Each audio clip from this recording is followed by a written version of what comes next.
Jackielo Blanco hindi napigilang maging emosyonal sa gitna ng pag-alala sa kanyang dating partner na si Ricky Davao. Sa isang panayam ay inamin ni Jackielo na kahit matagal na silang hiwalay ni Ricky, ay malaki pa rin ang puwang nito sa kanyang puso at sa kanilang pamilya. Nakapagpaalam naman siya sa amin bago siya naging kritikal. Ito ang emosyonal na pahayag ni Jackielo. At kahit mahirap tanggapin ay alam naming lumaban siya hanggang sa huli. Nagbigay din siya ng pasasalamat sa lahat ng nagpakita ng suporta at pagmamahal sa kanilang pamilya sa panahon ng pagdadalamhati. Sa lamay ni Ricky ay hindi maiwasang mapansin ang dami ng taong dumalo.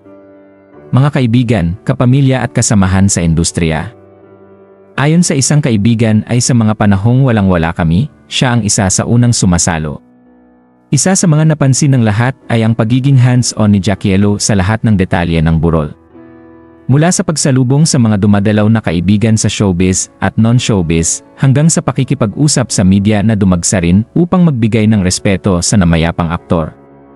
Kitang-kita ang emosyon sa kanyang mukha, pero sa kabila ng lungkot, nanatili siyang matatag para sa pamilya at mga kaibigan ni Ricky. Habang nagpapatuloy ang burol, ramdam ang bigat ng pagkawala ni Ricky hindi lamang sa kanyang pamilya kundi sa buong industriya ng showbiz.